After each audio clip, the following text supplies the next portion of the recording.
देखिए, मैंने तो इंस्टाग्राम पर कल ये तस्वीर देखी तो मेरे को थोड़ा सा शौक भी लगा और खुशी भी हुई क्योंकि तस्वीर बहुत सुंदर है। नीरज वर्सेस उनकी वाइफ। उनकी वाइफ और उनकी शादी की जब तस्वीर मैंने भी देखी तो कई लोग इसमें कमेंट कर रहे थे, कई लोगों का क्रश भी बन गए थे नीरज चोपड़ा गोल्डन जीतने के बाद। वैसे लड़की भी बहुत सुंदर है ना। हाँ। तस्वीरें बहुत सुंदर है, एक्चुअली दिखाते हैं आपको। लेकिन गोल्डन बॉय की बात कर रहे हैं, शादी उन्होंने कर ली है, शादी के बंधन में बंध गए हैं। नीरज चोपड़ा ने अपनी शादी की जानकारी देकर फैंस को हैरान कर दिया है, चौंका दिया है। भारत के गोल्डन बॉय नीरज चोपड़ा गुपचुप तरीके से शादी के पवित्र बंधन में बंध गए। सोशल मीडिया पोस्ट उन्होंने किया तो नीरज चोपड़ा ने अपनी शादी की जानकारी वहीं पर शेयर की है। फिर क्या था, दुनिया भर से उनके फैंस की बधाइयों का सिलसिला शुरू हो गया। चलिए आपको दिखाते हैं आखिर कौन है ओलंपिक चैंपियन नीरज चोपड़ा की जीवन संगिनी। हिंदुस्तान के करोड़ों दिलों की धड़कन गोल्डन बॉय नीरज चोपड़ा की शादी को लेकर बना सस्पेंस अब खत्म हो गया है। ये तस्वीरें इसकी गवाह हैं। एक दूजे के हो गए हैं नीरज चोपड़ा और हिमानी। नीरज चोपड़ा ने खुद सोशल मीडिया पर शादी की तस्वीरें शेयर कर फैंस को ये खुशखबरी दी है और अपनी दुल्हन के नाम का भी खुलासा किया। नीरज की हमसफर का नाम हिमानी मोर है। हिमानी हरियाणा के सोनीपत की रहने वाली हैं। रिपोर्ट्स के मुताबिक हिमानी भी खेलों से जुड़ी हैं। वो अमेरिका में स्पोर्ट्स मैनेजमेंट की पढ़ाई कर रही हैं और वे राष्ट्रीय स्तर की टेनिस खिलाड़ी भी हैं। रिपोर्ट्स के मुताबिक नीरज और हिमानी ने हाल ही में शिमला में बेहद गुपचुप तरीके से ब्याह रचाया। इनके विवाह समारोह की खबर किसी को नहीं हुई। शर्मीले स्वभाव के नीरज चोपड़ा की शादी को इतना सीक्रेट रखा गया कि उनके गांव खंडरा में भी किसी को इसकी भनक तक नहीं लगी। शादी समारोह में परिवार के अलावा कुछ करीबी रिश्तेदारों सहित कुल 50 मेहमानों को ही बुलाया गया था और जब नीरज चोपड़ा ने खुद सोशल मीडिया पर पोस्ट डाली तब जाकर दुनिया वालों को पता चला कि वो शादी की पिच पर क्लीन बोल्ड हो गए हैं। नीरज चोपड़ा ने सोशल मीडिया पर शादी की तस्वीरें शेयर करते हुए लिखा है, जीवन के नए अध्याय की शुरुआत अपने परिवार के साथ की। सभी लोगों के आशीर्वाद के लिए आभारी हूँ जिसके कारण हम इस मुकाम तक पहुँचे। Bound boy love happily ever after. अपने पोस्ट में नीरज ने अपना और हिमानी का नाम लिखते हुए बीच में दिल वाली इमोजी भी लगाई। नीरज चोपड़ा के चाहने वालों के लिए ये खबर किसी सरप्राइज से कम नहीं थी। देखते ही देखते नीरज के पोस्ट पर बधाइयों का तांता लग गया। फिलहाल खबर है कि नीरज और हिमानी हनीमून के लिए विदेश रवाना हो गए हैं। कमलजीत संधू के साथ bureau report, good news today. तो नीरज चोपड़ा अब अकेले नहीं है, अब वो जन्म जन्म के बंधन में बंध गए हैं, यानी नीरज चोपड़ा वेड्स हिमानी।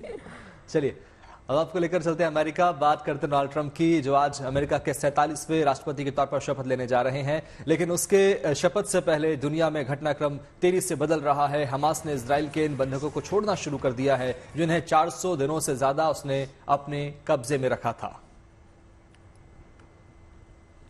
आज अमेरिका में ट्रंप सरकार का राज होगा क्योंकि आज डोनाल्ड ट्रंप अमेरिका के राष्ट्रपति के तौर पर शपथ लेने जा रहे हैं। अमेरिका में 131 साल बाद किसी राष्ट्रपति ने कमबैक किया है।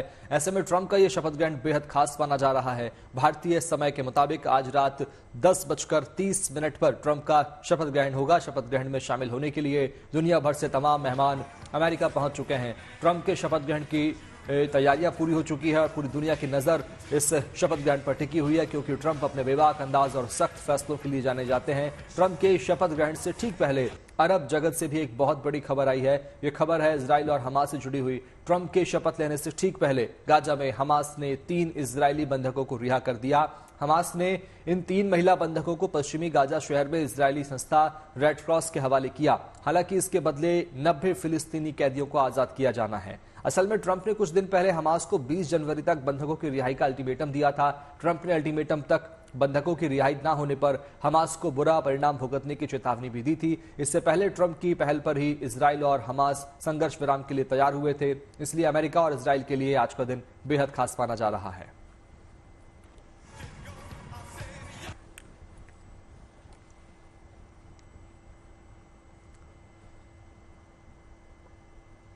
देखिए, लंबे वक्त के बाद हमास की कैद से छूटे इजरायली बंधक जब अपने परिवार से मिले तो फूट फूट कर रोने लगे। ये बंधक अपनों के गले लगकर खूब रोए। असल में ये उनकी खुशी के आंसू थे जो सुरक्षित वतन वापसी पर आंखों से छलक आए। आंखों से बहते आंसुओं के साथ इनके चेहरे पर सुकून की मुस्कान भी दिखाई दी। इनके चेहरे पर अपनों के बीच लौटने का संतोष भी साफ दिखाई दे रहा था। इससे पहले हमास के लड़ाकों ने सभी तीनों बंधकों को गाजा में रेड क्रॉस सोसाइटी के हवाले किया था, जहां से रेड क्रॉस सोसाइटी ने उन्हें इजरायली सेना के हवाले सौंप दिया था। इसके बाद इन सभी बंधकों ने मिलिट्री कैंप में अपने परिवार वालों से मुलाकात की। उसके बाद का दृश्य आपके सामने है।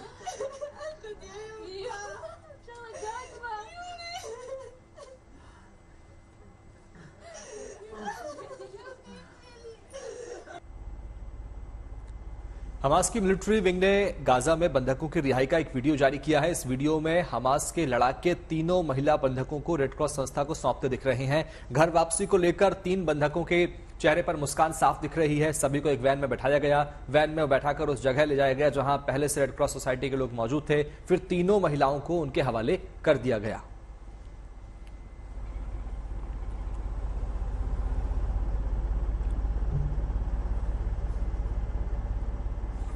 7 अक्टूबर 2023 को शुरू हुई थी मिडिल ईस्ट की सबसे बड़ी लड़ाई। तब हमास ने इजराइल पर हमले किए थे और उसके कई नागरिकों को बंधक भी बना लिया था, जिसके जवाब में इजराइल ने हमास के कब्जे वाले गाजा में मिलिट्री ऑपरेशन चलाया था। मगर अब दोनों के बीच युद्ध विराम लागू हो चुका है, जिसके बाद हमास के लड़ाकों ने अपनी बंदूकें शांत कर दी। अब युद्ध विराम के बाद बंधकों को छोड़ने की प्रक्रिया निभाई गई।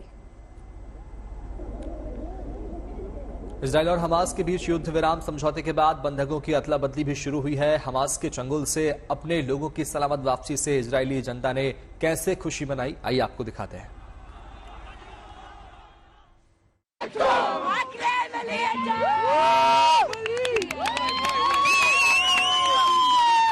इजराइल की सड़कों पर जश्न की ये तस्वीर ही बेहद सुकून देने वाली है।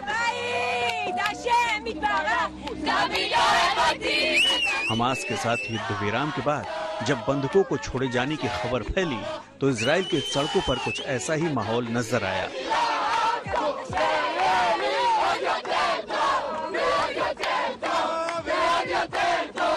हंसते गाते नाचते तमाम लोग उस गम को भूल जाने के लिए आतुर नजर आए जिसने 7 अक्टूबर 2023 से उनके जिंदगी को स्याह कर डाला था।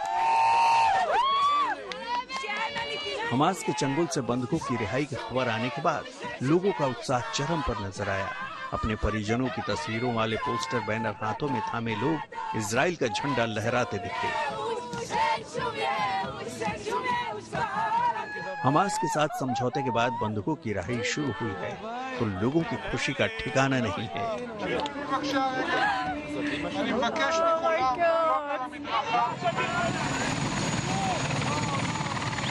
इजराइल के 33 बंधकों में से 3 महिलाओं को हेलीकॉप्टर के जरिए पश्चिमी गाजा से सटे तेल अवीव के रमात गंज जिले में लाया गया और फिर हमास ने उन्हें रेड क्रॉस के हवाले कर दिया।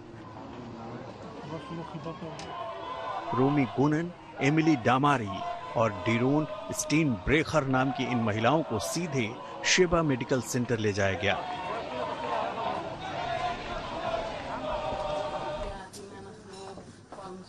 अस्पताल पहुंचने पर इन महिलाओं की अपने परिजनों से मुलाकात हुई तो खुशी से सबके आंसू छलक पड़े।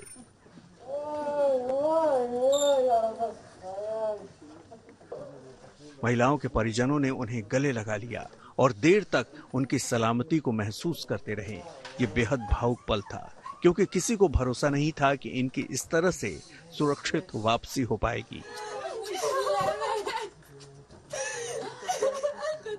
ये तीनों महिलाएं उन 33 बंधकों में से हैं जिन्हें समझौते के तहत पहले चरण में 90 फिलिस्तीनी कैदियों के बदले छोड़ा जा रहा है।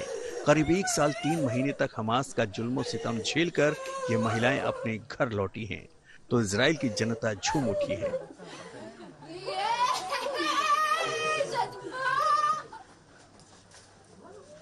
वहीं अमेरिका और ब्रिटेन सहित विश्व के तमाम देशों ने इनकी रिहाई का स्वागत किया है क्योंकि इसके साथ ही पूरे इजराइल और गाजा इलाके में अमन की उम्मीद बढ़ गई है।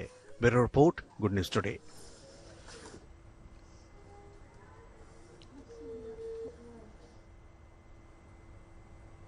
अब देखिए, डोनाल्ड ट्रंप अमेरिका के 47वें राष्ट्रपति के तौर पर आज शपथ लेने जा रहे हैं। अमेरिका में कड़ाके की ठंड की वजह से ट्रंप कैपिटल हिल के भीतर शपथ लेंगे। शपथ होने के बाद ट्रंप व्हाइट हाउस पहुंचते ही 100 फाइलों पर साइन कर सकते हैं। रिपोर्ट्स के मुताबिक ट्रंप जिन 100 फाइलों पर अपने कार्यकाल के पहले दिन साइन करेंगे, उनमें से अधिकतर ऐसे चुनावी वादे हैं जिन्हें उन्हें पूरा करना है। ट्रंप ने एक इंटरव्यू में कहा था कि वो कार्यकाल के पहले ही दिन रिकॉर्ड बनाने की योजना बना रहे हैं। वो इस दिन रिकॉर्ड संख्या में आदेश जारी करेंगे। ट्रंप जिन फाइलों पर साइन करेंगे वो दरअसल एग्जीक्यूटिव आदेश होंगे। इस तरह के आदेश राष्ट्रपति एक तरफा तरीके से जारी करते हैं। इसके लिए संसद की मंजूरी की जरूरत नहीं पड़ती। हालांकि इन फैसलों को अदालत में चुनौती दी जा सकती है। आज डोनाल्ड ट्रंप के शपथ ग्रहण समारोह में राष्ट्रपति जो बाइडेन और जिल बाइडेन शिरकत करेंगे। वहीं पूर्व राष्ट्रपति बिल क्लिंटन और हिलरी क्लिंटन के अलावा पूर्व राष्ट्रपति जॉर्ज बुश और लारा बुश भी मौजूद होंगे। साथ ही पूर्व राष्ट्रपति बराक ओबामा इस समारोह में शामिल होंगे, लेकिन मिशेल ओबामा नहीं आएंगी। समारोह में चीन के राष्ट्रपति को आमंत्रित किया गया था। हालांकि उनका प्रतिनिधित्व उपराष्ट्रपति हान झेंग करेंगे। साथ ही समारोह में भारत की ओर से प्रधानमंत्री नरेंद्र मोदी का प्रतिनिधित्व विदेश मंत्री एस जयशंकर करने वाले हैं।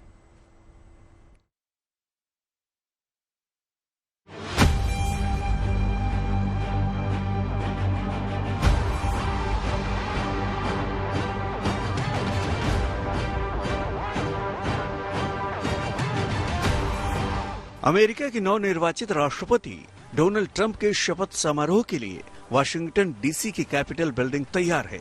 ट्रंप के स्वागत के लिए अमेरिका का राष्ट्रपति निवास व्हाइट हाउस भी तैयार है और अब उस घड़ी का इंतजार है जब भव्य समारोह में डोनाल्ड ट्रंप अमेरिका के 47वें राष्ट्रपति के पद की शपथ लेंगे। आज अमेरिकी समय के अनुसार दोपहर 12 बजे, जब हिंदुस्तान की घड़ियां रात के 10:30 बजा रही होंगी, तब अमेरिका के मुख्य न्यायाधीश जॉन रॉबर्ट्स ट्रंप को पद और गोपनीयता की शपथ दिलाएंगे। ट्रंप अपनी मां की बाइबल और लिंकन बाइबल हाथ में रखकर राष्ट्रपति पद की शपथ लेंगे। केवल 35 शब्दों में ट्रंप राष्ट्रपति पद का निष्ठापूर्वक निर्वहन की शपथ लेंगे और अमेरिका के संविधान के संरक्षण, सुरक्षा और बचाव का संकल्प लेंगे। कड़ाके की ठंड और तेज बर्फीली हवाओं के कारण इस बार अमेरिका के राष्ट्रपति का शपथ ग्रहण समारोह कैपिटल हिल के नेशनल मॉल पर खुले मैदान में नहीं होगा। मौसम के हाल को देखते हुए फैसला किया गया है कि शपथ समारोह कैपिटल बिल्डिंग के सेंट्रल हॉल कैपिटल रोटुंडा में होगा। 1985 में जब रोनाल्ड रीगन राष्ट्रपति बने थे, तब भी ऐसे ही हालात थे। लिहाजा शपथ समारोह कैपिटल रोटुंडा में ही हुआ था। अब एक बार फिर वैसे ही हालात हैं। लिहाजा ट्रंप जिस शानदार विजय के साथ अमेरिका की सत्ता के दावेदार बने हैं, उसका प्रदर्शन कैपिटल बिल्डिंग के प्रांगण में नहीं हो सकेगा, क्योंकि ये कार्यक्रम बंद हॉल में होने की वजह से ट्रंप के लाखों समर्थक ये समारोह टीवी पर या वहां लगी बड़ी स्क्रीन पर ही देख सकेंगे। हालांकि ट्रंप के शपथ ग्रहण को भव्य बनाने के भरपूर इंतजाम किए गए हैं। खास बात यह भी है कि इस बार ट्रंप की ऐतिहासिक ताजपोशी ढोल ताशों के साथ होने जा रही है। खास तौर से भारतीय कलाकारों को भी इसके लिए आमंत्रित किया गया है। जस्ट इमेजिन, अमेरिका की हिस्ट्री में आज तक जो हुआ नहीं है वो होने जा रहा है। लेकिन of course we are praying weather supports us in this journey, क्योंकि वेदर बहुत ड्रास्टिकली चेंज हुआ है then it was expected. But to answer your question, बहुत ज्यादा एक्साइटमेंट है। पूरी टीम बहुत जोर शोर से तैयारी में लगी हुई है। पिछले 1 महीने से, जब से हमको पता चला है कि हमें आना है यहाँ पे, तो बिल्कुल दिन रात काम चल रहा है। आपको बता दें कि तय कार्यक्रम के अनुसार आज सबसे पहले ट्रंप अपने परिवार समेत व्हाइट हाउस के पास सेंट जॉन्स चर्च में प्रार्थना में भाग लेंगे। फिर व्हाइट हाउस में निवर्तमान राष्ट्रपति जो बाइडेन और ट्रंप की चाय पर मुलाकात होगी। इसके बाद ट्रंप और नवनिर्वाचित उपराष्ट्रपति माइक पेंस शपथ ग्रहण के लिए यूएस कैपिटल बिल्डिंग जाएंगे। शपथ लेने के बाद ट्रंप का भाषण होगा। इसके बाद कैपिटल वन एरिना में शानदार परेड होगी, जिसमें सैन्य रेजिमेंट, बैंड और झांकियां शामिल होंगी। इसके बाद व्हाइट हाउस पहुंचकर ट्रंप राष्ट्रपति का कामकाज संभालेंगे। माना जा रहा है कि राष्ट्रपति के रूप में ट्रंप अपने कार्यकाल के पहले दिन ही कई बड़े फैसले ले सकते हैं। उन्होंने कार्यकाल के पहले दिन ही रिकॉर्ड संख्या में एग्जीक्यूटिव ऑर्डर जारी करने की तैयारी कर ली है। बताया जा रहा है कि ट्रंप एक साथ 100 से ज्यादा एग्जीक्यूटिव ऑर्डर पर दस्तखत कर सकते हैं। इस तरीके से वे पिछली बाइडेन सरकार के कई फैसलों को पलट भी सकते हैं। वहीं उन पर अपने चुनावी वादों को पूरा करने की भी चुनौती है, तो साथ ही साथ उन्हें 100 दिन का अपना वो एजेंडा भी लागू करना है जिसका जिक्र वे चुनाव अभियान में करते रहे हैं। जबकि लोगों को उनसे काफी उम्मीदें हैं। खासतौर से भारत और अमेरिका में बसे भारतीयों के लिए ट्रंप क्या करेंगे, यह गौर तलब होगा। देखिए, इक्के दुक्के बातों में डिफरेंसेस हो सकते हैं, टैरिफ इधर टैरिफ उधर, but tariff has always been a subject matter of negotiation. वैसा कोई नहीं है कि उसके एक बार कह दिया कि हम 100% लगा देंगे तो वो लगा रहेगा। देखिए, भारत की पार्टी, वहाँ के डायनामिक्स अलग है, यहाँ के डायनामिक्स अलग है। भारत की जो पार्टी है, मुझे नहीं लगता कि उनको, इट्स ऑल अबाउट पीपल, जो लोग हैं वही जिताते हैं आपको, दे इलेक्ट द लीडर। तो उनको अपना कैसे जीतना है, कैसे गवर्नेंस करनी है, उनको सब पता है। कांग्रेसमैन एंड सेनेटर, उनको भी पता है कि Indian community is the highest tax payer. They are contributing, they're very top professional in terms of life science industry, in terms of technology, in terms of finance. तो उनको Indian की values पता है, and there are like fringe elements. Sometimes they try to disturb the things by making you are trying to take the job and other thing. परंपरागत रूप से शपथ समारोह के बाद ट्रंप कैपिटल बिल्डिंग में अमेरिकी कांग्रेस की ओर से लंच और प्रेसिडेंशियल ट्रूप्स के निरीक्षण में शामिल होंगे। फिर शाम को व्हाइट हाउस में 3 अलग अलग बॉल में भी उनकी मौजूदगी रहेगी। शपथ समारोह का औपचारिक समापन 21 जनवरी को वाशिंगटन नेशनल कैथेड्रल और नेशनल प्रेयर सर्विस के साथ होगा। ट्रंप की दोबारा ताजपोशी से उनके समर्थक कितने गदगद हैं, इसका नजारा वर्जीनिया में देखने को मिला। शपथ ग्रहण के लिए फ्लोरिडा से वाशिंगटन डीसी आते समय ट्रंप वर्जीनिया में रुके तो समर्थकों ने शानदार आतिशबाजी के साथ उनका स्वागत किया। अब मौका अमेरिका की राजधानी वाशिंगटन डीसी में जश्न मनाने का है, जिसका दीदार बस कुछ घंटों में होने वाला है। वाशिंगटन डीसी से रोहित शर्मा के साथ bureau report, good news today.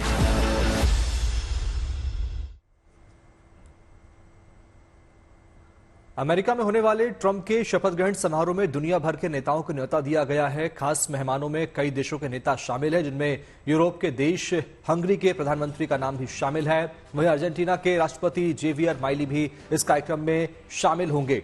चीन की तरफ से उपराष्ट्रपति हान झेंग शपथ ग्रहण समारोह में पहुंचेंगे। इनके अलावा इक्वाडोर के राष्ट्रपति भी ट्रंप के मेहमान बन रहे हैं। अल सल्वाडोर के राष्ट्रपति अमेरिका में मौजूद रहेंगे। इतना ही नहीं, ब्राजील के पूर्व राष्ट्रपति जायर बोल्सोनारो शपथ ग्रहण समारोह में हिस्सा लेंगे। पोलैंड के पूर्व प्रधानमंत्री मॉट्यूज मोराविक भी इसमें शिरकत कर रहे हैं। डोनाल्ड ट्रंप के सलाहकार एलन मस्क भी शपथ ग्रहण समारोह का हिस्सा बनेंगे। अमेजन के कार्यकारी अध्यक्ष जेफ बेजोस भी कार्यक्रम का हिस्सा बन रहे हैं। मेटा के सीईओ मार्क जुकरबर्ग शपथ ग्रहण कार्यक्रम में शिरकत करेंगे। भारत के उद्योगपति मुकेश अंबानी और नीता अंबानी कार्यक्रम के मेहमान हैं। इनके अलावा कई ऐसे देश हैं जिन्होंने अपने प्रतिनिधि भेजे हैं। इनमें UK, France, Germany, Australia, Japan, चीन और भारत भी शामिल हैं। अब आपको सुनाते हैं कि ट्रंप ने अपने शपथ ग्रहण समारोह से पहले क्या कहा है। We're going to make our country greater than ever before. Hello, Washington, and hello, America. We're all over America.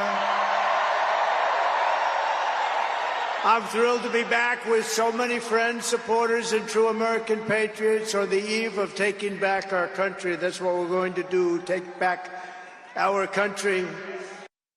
And we begin a brand new day of American strength and prosperity, dignity and pride.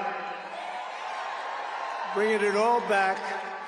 Once and for all, we're going to end the reign of a failed and corrupt political establishment in Washington, a failed administration. We're not going to take it anymore. We're going to stop the invasion of our borders. We're going to reclaim our wealth. We're going to unlock the liquid gold that's right under our feet. Liquid gold. We're going to bring back law and order to our cities. We're going to restore patriotism to our schools, get radical left, woke ideologies the hell out of our military and out of our government. And we are going to make America great again. 8 crore अब संख्या पहुंच गई है श्रद्धालुओं की जिन्होंने स्नान कर लिया है। 8 करोड़। आपको लेकर चलते हैं कुंभ नगरी, जहां हर तरफ कुंभ के रंग देखने को मिल रहे हैं। लोग बड़ी संख्या में पहुंच रहे हैं। जहां देश और दुनिया से सनातन प्रेमियों का आना लगातार जारी है, तो दूसरी ओर अखाड़ों की धर्मश्रद्धा भी शान से लहरा रही है और संगम पर पवित्र डुबकी लगाने के लिए हर रोज लाखों श्रद्धालु यहां पहुंच रहे हैं और सनातन के सबसे बड़े समागम का हिस्सा बन रहे हैं। कुल मिलाकर श्रद्धा और भक्ति का अनूठा संगम यहां साफ तौर पर नजर आ रहा है। यूपी सरकार के आंकड़ों के मुताबिक साधु संतों और कल्पवासियों समेत करीब 1 करोड़ लोग फिलहाल कुंभ नगरी में विराज रहे यानी कि रह रहे हैं। हर दिन यहां उमड़ रहा श्रद्धालुओं का सैलाब लगातार बढ़ते जा रहा है। इस वक्त महाकुंभ में कैसा माहौल है और आने वाले दिनों में क्या क्या होने वाला है, देखिए हमारी एक खास रिपोर्ट।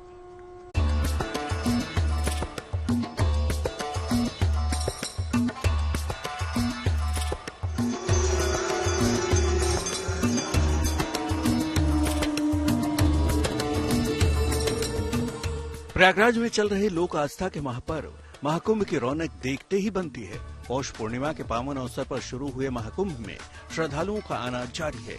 हर दिन लाखों श्रद्धालु महाकुंभ में आ रहे हैं, संगम पर पवित्र डुबकी लगा रहे हैं और सनातन के सबसे बड़े समागम का हिस्सा बन रहे हैं।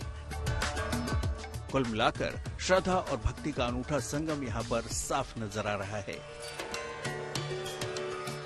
यूपी सरकार के आंकड़ों के मुताबिक साधु संतों और कल्पवासियों समेत करीब 1 करोड़ लोग फिलहाल कुंभ नगरी में विराज रहे हैं। हर दिन यहां उमड़ रहा श्रद्धालुओं का सैलाब भी लगातार बढ़ता जा रहा है और लोग त्रिवेणी के पवित्र जल में स्नान करके अपना जीवन धन्य मान रहे हैं। महाकुंभ दिव्य है, भव्य है, ये तो हम लगातार कह रहे हैं, लेकिन ये हम क्यों कह रहे हैं? क्योंकि आस्था का सैलाब यहाँ पर उमड़ा हुआ है। लोग दूर दूर से आने के बाद आस्था की डुबकी लगा रहे हैं और हर तरफ आपको ईश्वर का गुणगान सुनाई दे जाएगा। जय राम जय जय राम। ये तस्वीरें प्रयागराज के अरेल घाट की है। दूर दूर से कुंभ स्नान के लिए आए हुए लोग यहाँ पर शंखनाद, रामधुन गाने और भजन कीर्तन में मगन दिख रहे हैं।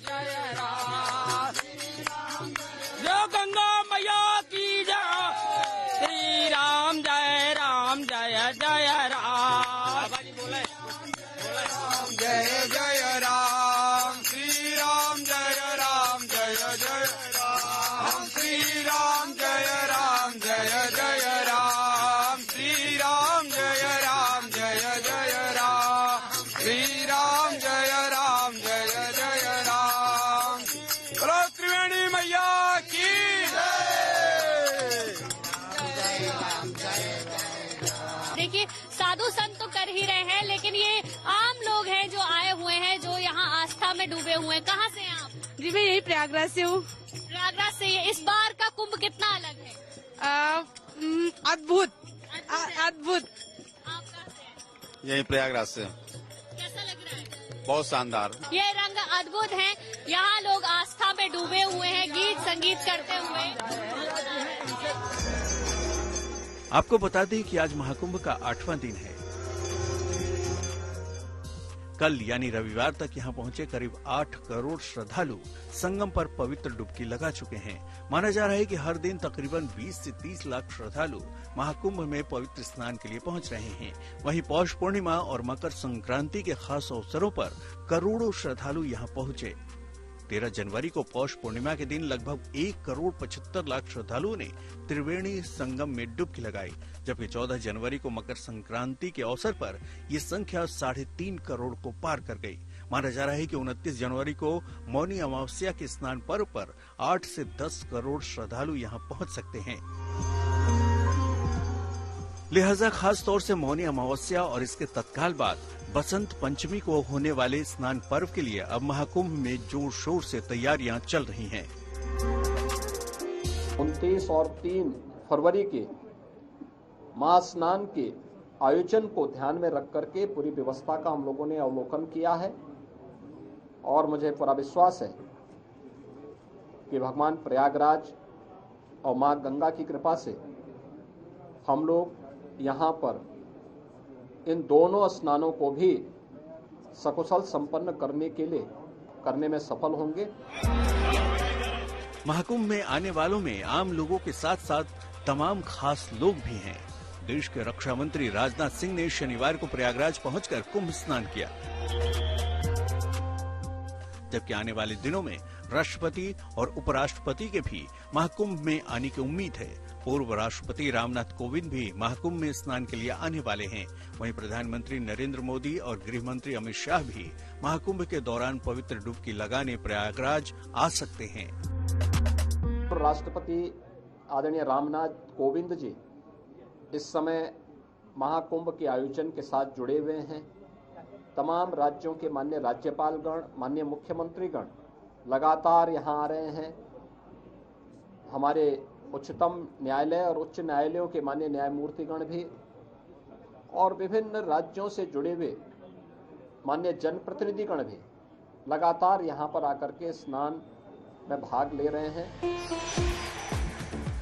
प्रयागराज के महाकुंभ नगर में 22 जनवरी को सुबह 11 बजे उत्तर प्रदेश सरकार की कैबिनेट बैठक भी होने वाली है, जिसके लिए राज्य सरकार के तमाम मंत्री यहां पर जुटेंगे और वे संगम पर डुबकी भी लगा सकते हैं। इस बीच महाकुंभ में पहुंचे तमाम अखाड़ों की ओर से सनातन धर्म के प्रचार प्रसार के लिए साधु सन्यासियों को दीक्षित करने की भी प्रक्रिया जारी है। चुना अखाड़े की ओर से 1500 नागा सन्यासियों को दीक्षित करने की प्रक्रिया शुरू हो गई है।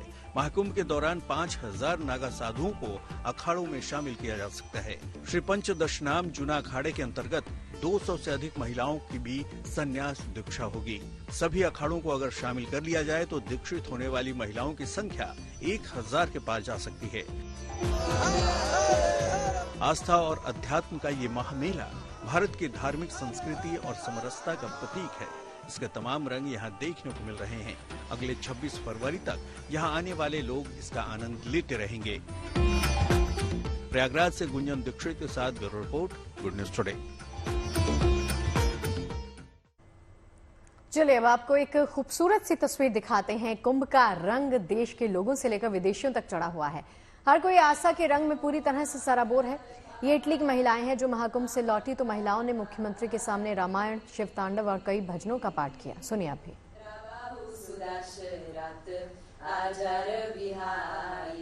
राम सिया राम जय जय राम, राम सिया राम जय जय राम। ओम हरि अनंत हरि कथा अनंत, कहानी सुनाही बाहु विधि सब संता। राम सिया राम जय जय राम। जल प्रवाह पावितस्थले गलेवलम्ब्यलम्बितं भुजङ्गतुङ्गमालिकं दमद्दमद्दमद्दमन्निनादमद्दमरवयो चकार चन्दतं दमन्तनोतु नः शिवा शिवम्। जतकताः सम्भ्रम भ्रमन्निलिम्प निर्जरी विलोलवेचि वल्लरी विराजमान मुर्दरी अल्लरेन्द्र नन्दिनी विलास बन्धु बन्धुरस्फुरद्दिगन्त सन्तति प्रमोदमान मानसे कृपाकटाक्ष धोरणी निरुद्ध दुर्धरापदीप चित्तिगम्बरे मनो विनोदमेतु वस्तुनि। जदा भुजंग पिंगल स्फुरत्तनामनि प्रभाकरं कुङ्कुमद्रव प्रलिप्त दिग्वधो मुखे मदन्त सिन्धुरस्फुरत्वगुत्तरीय मेदुरे मनो विनोदमद्भुतं बिभर्तु भूतभर्तरी। और कुंभ में पीएम मोदी के भतीजे सचिन मोदी का कबीर भजन गाता हुआ वीडियो भी खूब वायरल हो रहा है। प्रयागराज में अपने दोस्तों के साथ सचिन मोदी भक्ति के रंग में रंगे हुए नजर आए। आइए सुनते हैं।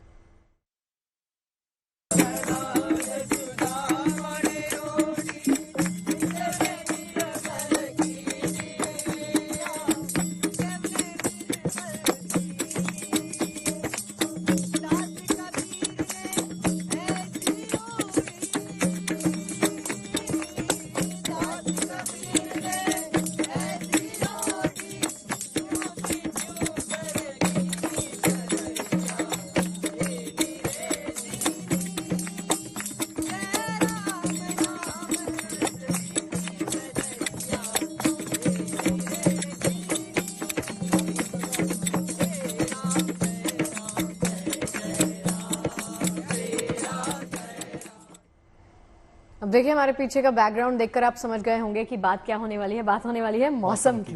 अब देखिए, दिल्ली एनसीआर में कैसा मौसम है सभी जानते हैं। उत्तर भारत में कड़ाके की ठंड पड़ रही है। हालांकि दिन में गुनगुनी धूप के दर्शन होते हैं, लेकिन शीतलहर के सामने धूप यहां पर बेअसर दिखती है। ठंडी हवाओं की वजह से सर्दी बरकरार है। मौसम विभाग के मुताबिक दिल्ली में मौसम एक बार फिर से बदल सकता है। 22-23 जनवरी को बारिश के साथ ठंड का प्रकोप और बढ़ सकता है। ठंड का आलम यह है कि ठंड से बचने के लिए लोग अलाव का सहारा लेते देखे जा सकते हैं। हिमाचल प्रदेश, उत्तराखंड, कश्मीर के ऊंचाई वाले इलाकों में ताजा बर्फबारी की संभावना है, तो वहीं जम्मू के कई इलाकों में बर्फबारी से सड़कों पर केवल बर्फ ही नजर आएगी।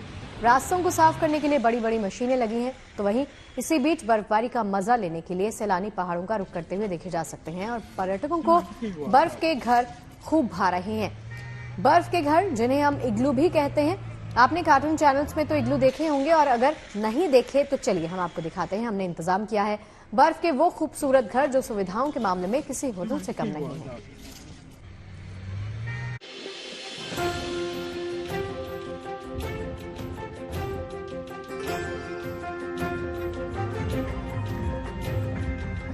हिमाचल प्रदेश का मनाली इन दिनों सैलानियों से गुलजार है। यहाँ की खूबसूरती देश ही नहीं बल्कि दुनिया भर के पर्यटकों को अपनी ओर खींच रही है। पहाड़ों के दिलकश नजारों के बीच यहाँ सैलानियों का मन बर्फ के घर यानी इग्लू पर आकर ठहर जाता है। बर्फ से लदी खामोश वादियों के बीच ऐसे इग्लू में एक रात गुजारने की चाहत लिए दूर दूर से पर्यटक मनाली पहुँच रहे हैं। इग्लू में -13 डिग्री तक तापमान में ठहरने का ये अनोखा अनुभव सैलानियों को काफी पसंद आ रहा है। एक लाइफ टाइम का बहुत ही बढ़िया एक्सपीरियंस है। जिंदगी में हर बंदे को ये चीज एक्सपीरियंस करना चाहिए। हमने इसे किताब बुक्स वगैरह में पढ़ा था, जो आज हम उसका एक्सपीरियंस कर रहे हैं।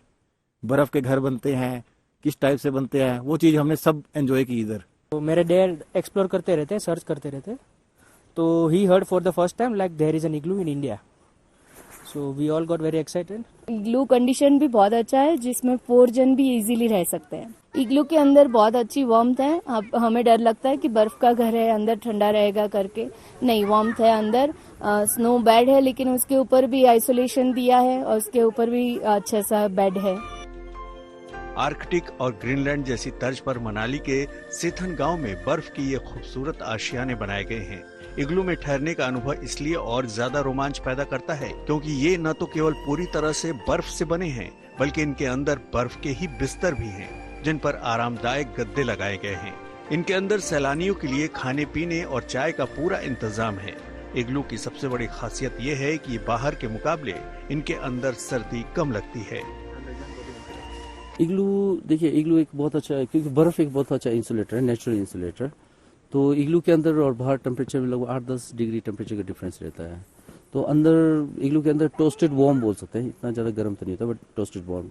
हमारे पास जो बेडिंग्स हैं वो अच्छे स्लीपिंग बैग्स हैं, -30 तक।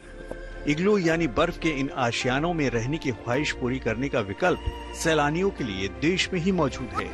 साल 2016 से पर्यटकों के लिए यहाँ इग्लू बनाए जा रहे हैं। होटल्स और गेस्ट हाउस से अलग बर्फ के घर सैलानियों को खूब लुभा रहे हैं। ये एक्चुअली ये प्रोजेक्ट काफ़ी सालों से हम लोग कर रहे हैं। ये हमारा ऑलमोस्ट 9th विंटर है और स्टार्टिंग इसका एक्चुअल में हम लोग पहले अपने लिए फन के लिए और एडवेंचर के लिए करते थे। तो 2012 में अपने लिए बनवाया, तो उसके बाद थोड़ा अच्छा लगा, तो हमने सोचा क्यों ना इसको इंडिया के लिए पेश किया जाए। पहाड़ पर 9000 फीट से ज्यादा की ऊंचाई, माइनस का तापमान, रात का अंधेरा और बर्फ की सफेद चादर पर जुगनू की तरह चमकती ये इग्लू किसी को भी दीवाना बनाने के लिए काफी हैं। मनाली से मनमिंदर अरोड़ा के साथ bureau report, good news today.